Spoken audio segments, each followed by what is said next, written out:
Catherine Amirfar. And I'm Cal Raustiala. And this is International Law Behind the Headlines, coming to you from the American Society of International Law.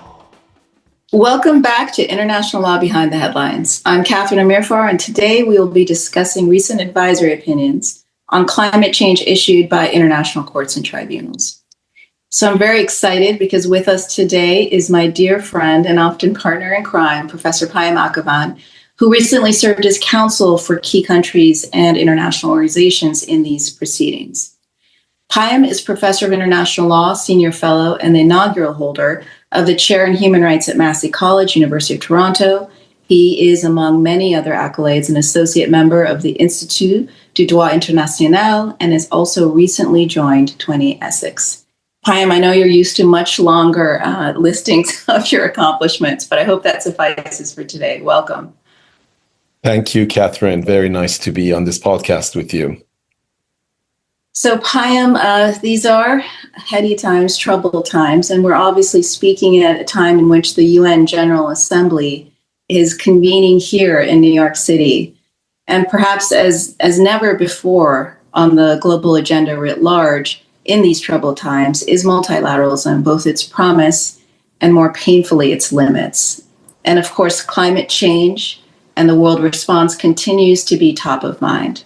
So for our listeners today, I just wanted to do some table setting and then quickly turn it over to you to give us some perspectives from your really, I think, unique role as counsel in these proceedings. So as table setting, I wanted to let our listeners know that this year, on July 23rd, the International Court of Justice, of course, the highest judicial organ of the UN system, published its advisory opinion on the obligations of countries in respect of climate change. This arose importantly from the inspiring revolutionary ground-up movement initiated by the youth of Vanuatu, which turned into a global force. And in the General Assembly of the United Nations, Vanuatu led the diplomatic charge, which culminated in the General Assembly's request for an advisory opinion from the ICJ just 2 years ago in March of 2023. And in that request, asked the ICJ to clarify the obligations of countries under international law to protect the climate system and the legal consequences for causing it significant harm. So very important, obviously very, very complicated questions. Now, as legal counsel for both the Commission of Small Island States, which I know you'll talk about in a moment, Tuvalu and Bangladesh in the ICJ proceedings, I wanted to get what is your impression of the advisory opinion, in particular, any surprises for you? Well, Catherine, to understand the significance of the advisory opinion, we need to go back and understand why is it that climate vulnerable states and small island states in particular decided to turn to international courts and tribunals in the first place. And the story brings us back to the 1992 UN Framework Convention on Climate Change, which was adopted at the so-called Rio Earth Summit in Brazil. And that was just 4 years after Dr. James Hansen, the NASA scientist, in his testimony to the US Congress, I believe it was, coined the term global warming.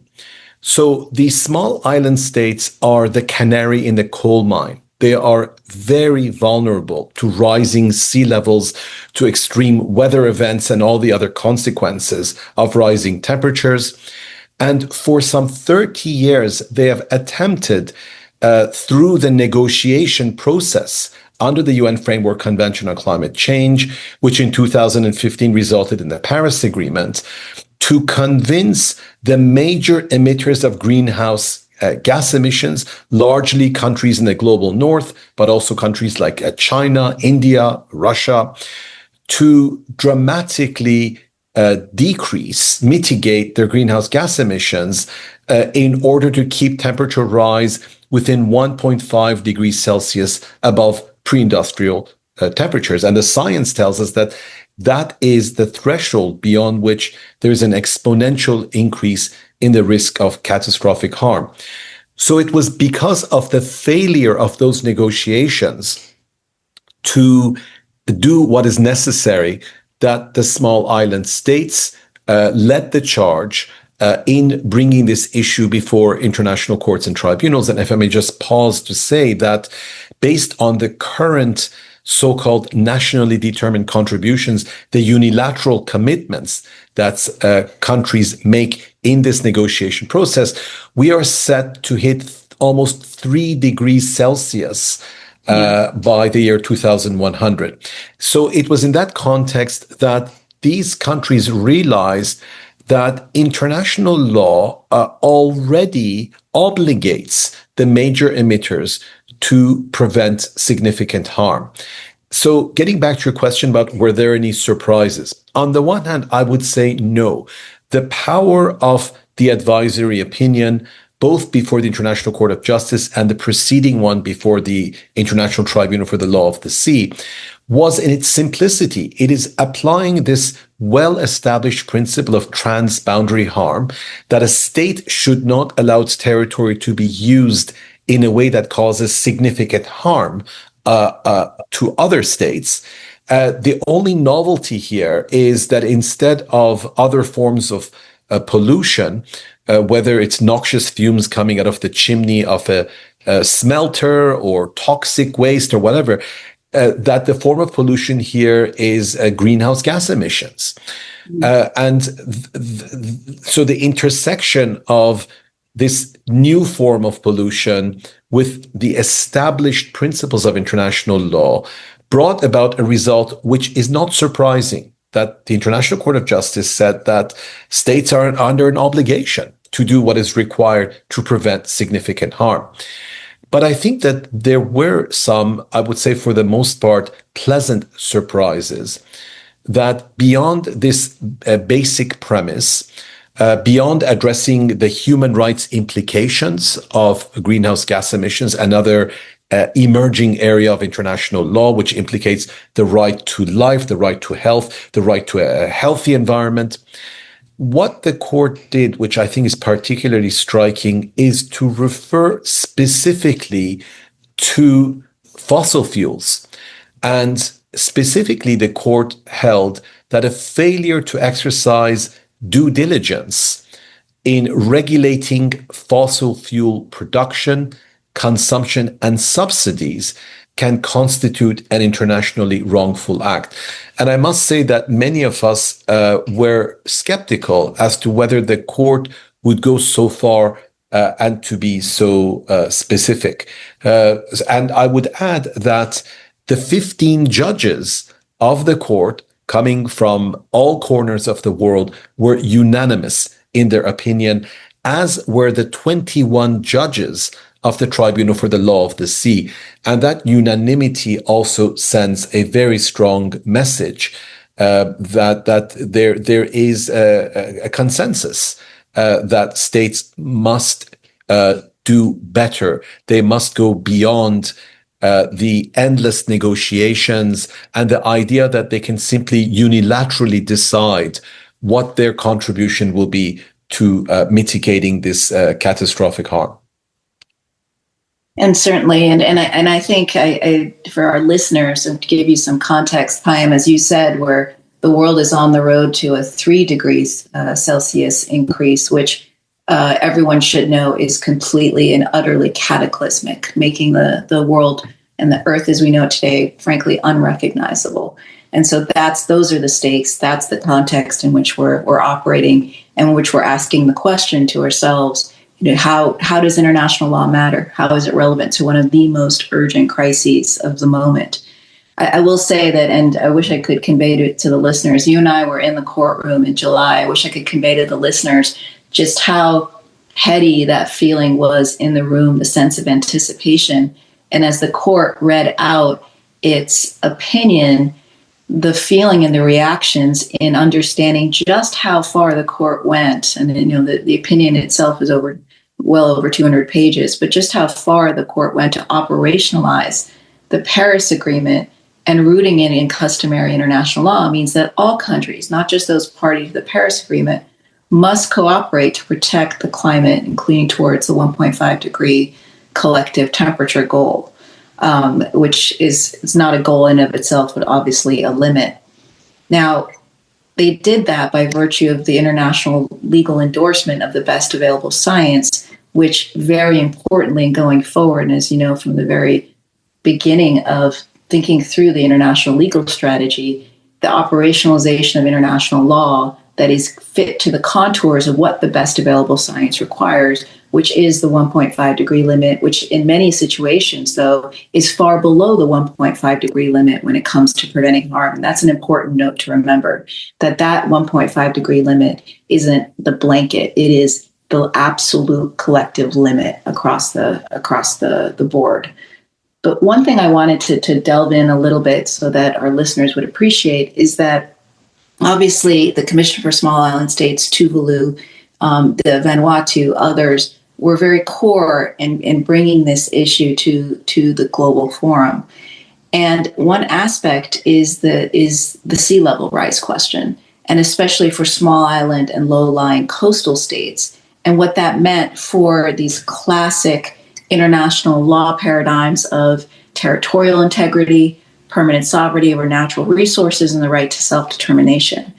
And again, there was in the courtroom, a collective moment when the court's opinion went to these very important principles, and the fact that the court acknowledged that climate change, sea level rise threatens the very existence of small island and low-lying coastal states, and went on to say that these countries must, and in fact, contemplate what the loss of territory means for them in not entailing the loss of statehood.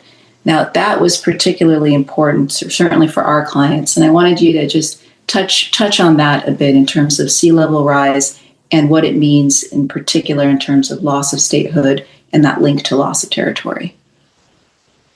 Thank you, Catherine, for those excellent points. And indeed, our client, Tuvalu, an independent state, a member of the United Nations, population 12,000 indigenous inhabitants, situated in the middle of the Pacific, is a low-lying state, which is, which is quite an understatement. It's a coral atoll, which is on average 1.5 meters above sea level. And given the rise in sea levels and the increasing ferocity of tropical storms, Tuvalu will, in the coming years, become uninhabitable. So here we have an entire country which is literally going to drown, which is going to disappear. And this is very traumatic, especially for indigenous peoples who have this profound spiritual tie to their ancestral territories, for whom communion with nature is a form of worship. It's essential to their sense of self, to their identity. So at a more practical level, one of the questions is, what happens when a country loses its territory? Does it continue to be a state under international law, given that a territory, a permanent population, and a functioning government are the essential attributes of what we define as the state basic subject of international law? So you're absolutely right that among the many things that the ICJ said in this advisory opinion of extraordinary breadth was that there is a presumption of continuity, that once a state is established, it continues. And this is not just an abstract theoretical point that you could continue to attend sessions of the UN General Assembly, negotiate international treaties and what have you. But the territory entitles states to maritime spaces, which are very significant in the Pacific. So, for example, tuna fisheries, which is a highly lucrative industry, one of the main sources of income for Tuvalu, it can continue to be a source of income for the people of Tuvalu, even when they're displaced. So it's the question of the maritime spaces that a country is entitled to, which is one of the essential points. But there are other issues as well for countries like Bangladesh. We can say, well, it's too bad that 12,000 people are going to lose their home, but that's not really going to change much in the world. But in Bangladesh, with a population of about 180 million, tens of millions of people are going to be displaced, especially in the low-lying Bengal Delta region. And that is a precursor of what is going to happen elsewhere. We have major cities like Jakarta, like Miami, which are going to go under the water as a result of rising sea levels. So in addition to the question of continuing statehood in the case of Tuvalu, or in the case of Bangladesh, an erosion of the coastline, a retreat of the coastline, and the principle that once these baselines from which you measure maritime entitlements are fixed, that they should not be diminished as a result of rising sea levels, comes the problem of so-called climate migrants or climate refugees, and the really catastrophic harm that rising sea levels are causing for low-lying states. Thank you, Payam, and certainly Bangladesh, and for our listeners, both Payam and I represented Bangladesh in the both ITLOS and ICJ proceedings, but Bangladesh certainly highlighted the crisis of what it means for climate refugees and displaced individuals to the world at large, given that Bangladesh alone, I believe, and we cited this to the ICJ, could result by mid-century in upwards of almost 20 million displaced individuals, and what that means for the world at large. I want to switch gears a bit and ask you, Payam, because the proceedings in the ICJ were unprecedented in another way, in that it involved 97 countries and 11 international organizations participating in the case, making it the largest ever proceeding before the ICJ. Just in a nutshell, how did you view how the arguments and perspectives of these different delegations affected the advisory opinion itself? Thank you, Catherine. The participation component is very important, not only because it lends legitimacy and importance to the advisory opinion proceedings. It's not just a measure of how significant it is, but it also is a way of mobilizing the international community. And in fact, that is perhaps part of what small island states, climate vulnerable states, were trying to achieve, to engage the international community to focus more on the issue of climate change, and then more specifically on the pre-existing legally binding obligations that states must take seriously. Now, among the more than 100 actors, there were very different views. And in particular, those states which were major emitters, obviously had a very different view than the climate vulnerable states who are in the receiving end. And this is where the issue of climate justice comes in. You have the major emitters that are overwhelmingly responsible for the greenhouse gas emissions, including historical emissions, which go back to the Industrial Revolution and perhaps more recently to the period of time after which scientific evidence established that harm is being caused, something which perhaps was not clear in the 19th century or early 20th century.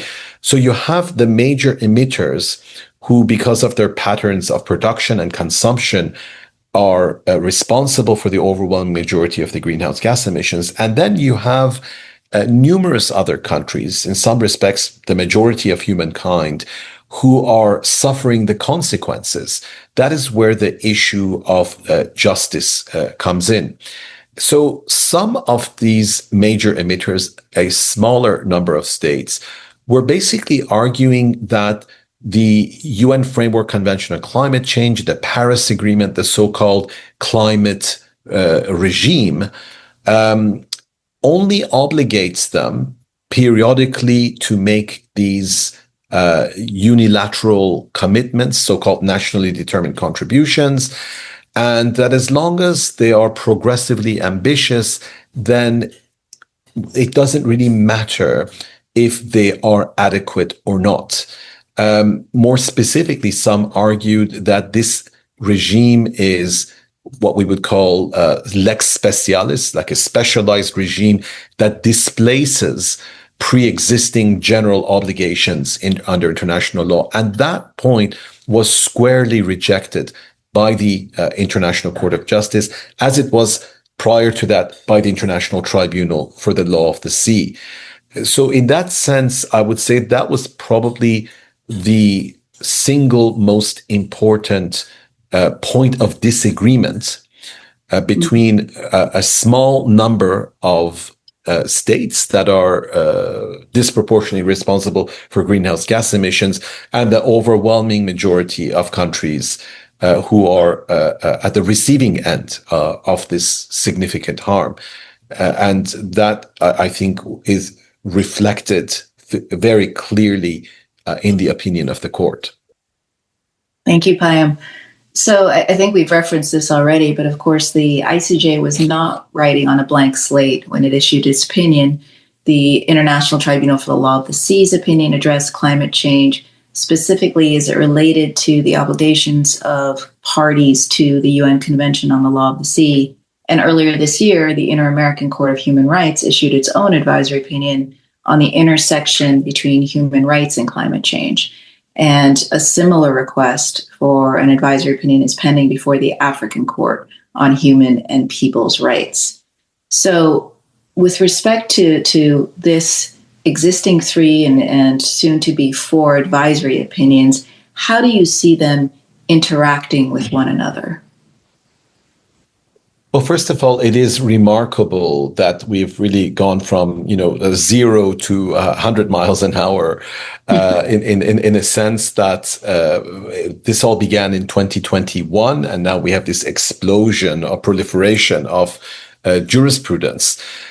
So it is a remarkable moment in looking back, perhaps in the future, at this historical period to ask what was the relevance of international law in addressing this issue of fundamental importance to our collective survival.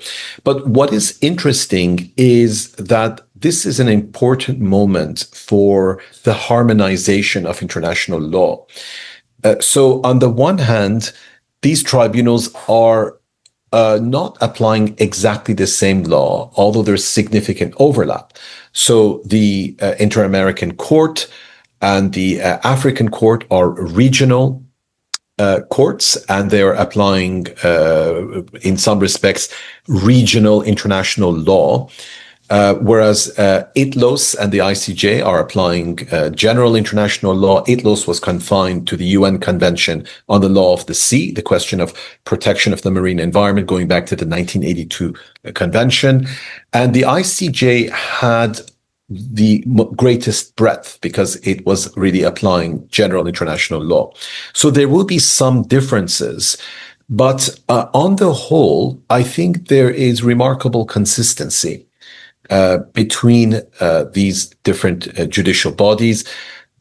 Some of it may be conscious in the sense, for example, that ITLOS delivered its opinion before the ICJ even held its hearing. So the judges had adequate opportunity to look at what the Law of the Sea Tribunal had to say in respect of protection of the marine environment. And that is extensively cited. Yes. And endorsed. And this is very important because we don't have a strict hierarchy as we would in a domestic legal system. The ICJ is not a higher court than ITLOS or the Inter-American Court or what have you. So harmonization is a way of preventing the fragmentation of international law. And in the case of the Inter-American Court, it delivered its opinion very shortly before the ICJ did. So unless there was some way for the judges to have communicated their views, there would have been no opportunity for the judges of either the Inter-American Court or the ICJ to know what the other institution is going to say. But still, despite certain differences, I think there is essential consistency. And that goes back to what I said earlier, that in a sense, the beauty of these opinions is in their simplicity.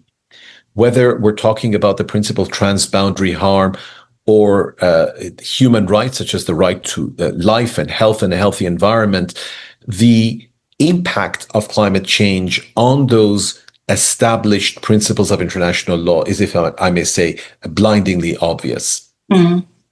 And I certainly recall how pleased we were that the ITLOS opinion came out when it did, and it was actually between the first and second written submissions to the ICJ. So really, I would say excellent timing. And the ICJ itself, as you know, to quote it, said it ascribed great weight to the interpretation of UNCLOS adopted by ITLOS. And that in and of itself was wonderful. And you remember back in December of 2024, in the course of the ICJ proceedings, we actually started counting the number of references to the ITLOS opinion itself. And that was over 300, if I recall correctly, Payam, that we counted.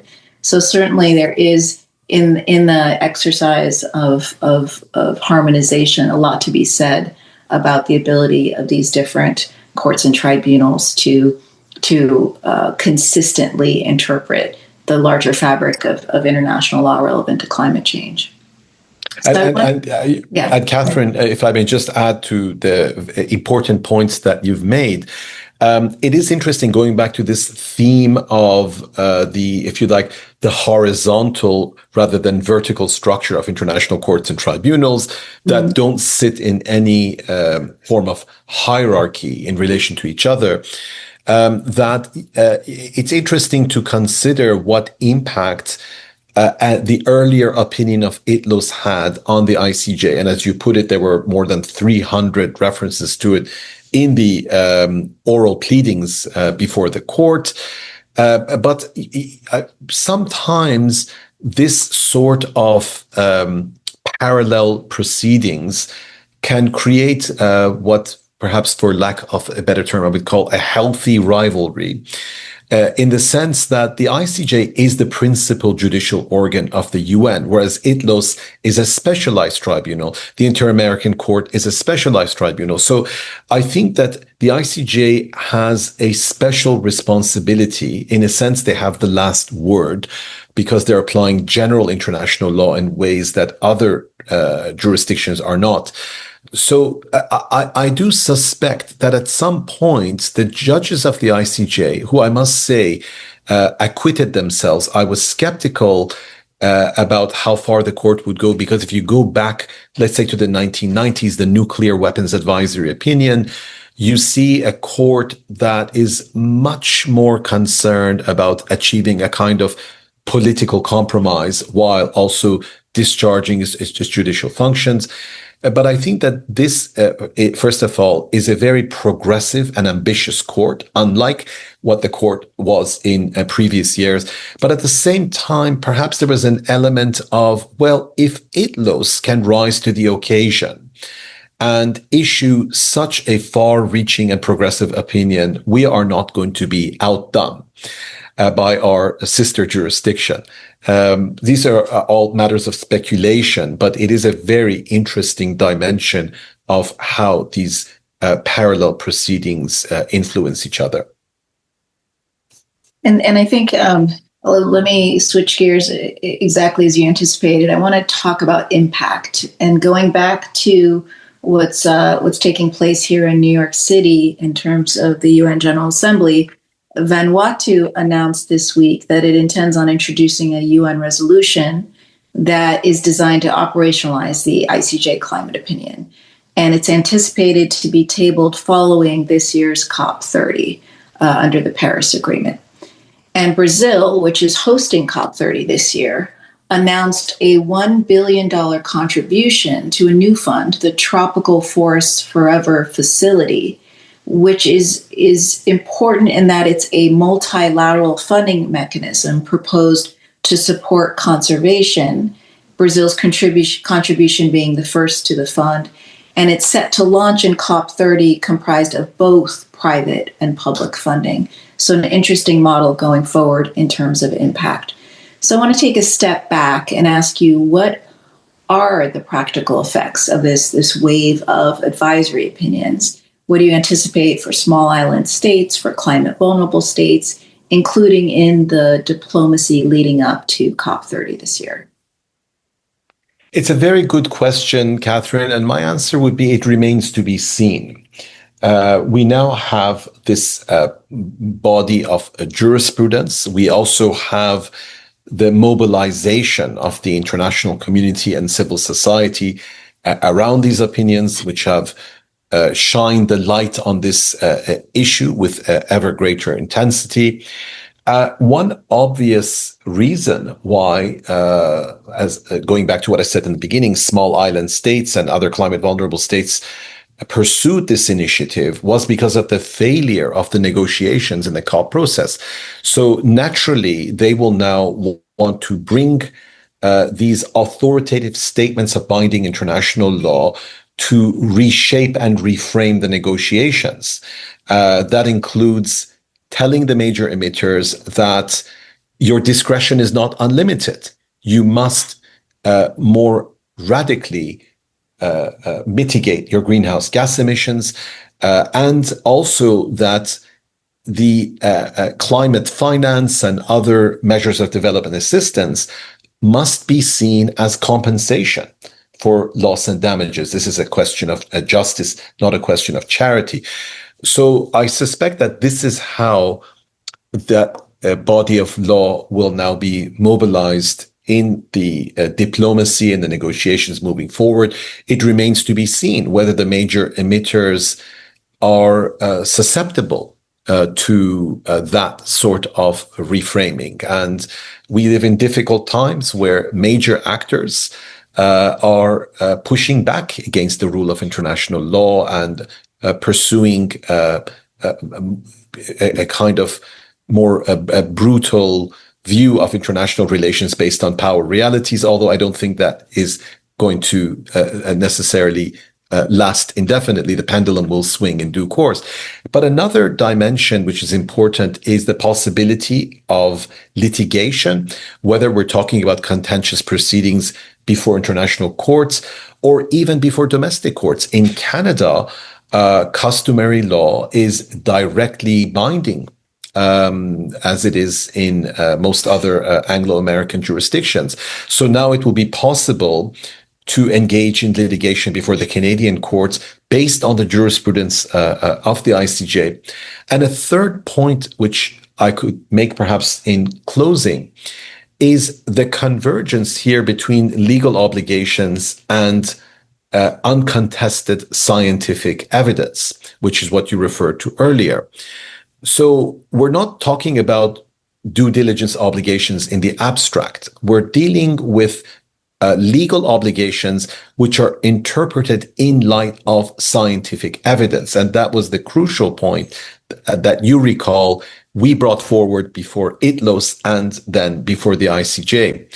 So in a sense, and I draw inspiration here from a lot of the indigenous people, whether in Tuvalu or here in Canada, who from time immemorial have said that the earth is the source of the law.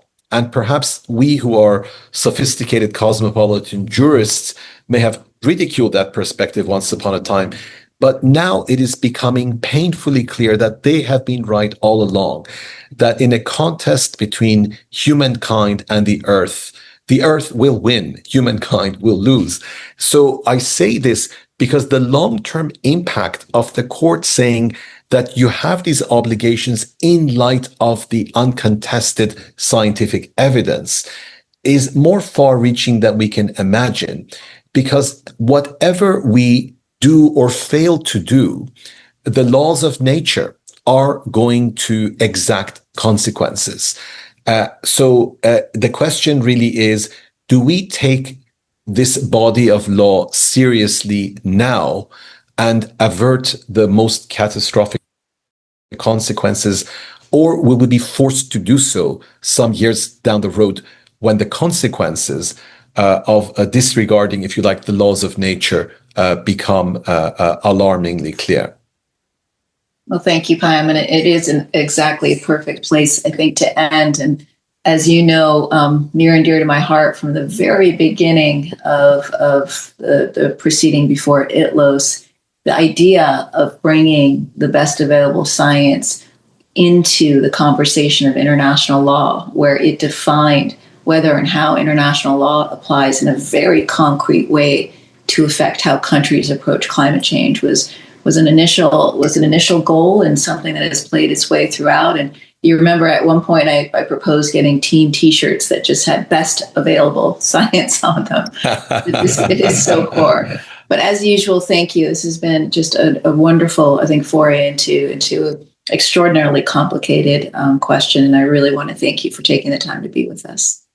Thank you, Catherine. And it was a great honor and pleasure to have been your partner in crime in these climate change advisory proceedings. And hopefully we will look back at them as having had some meaningful impact in averting the worst impacts of climate change. Indeed. Thank you, Payam.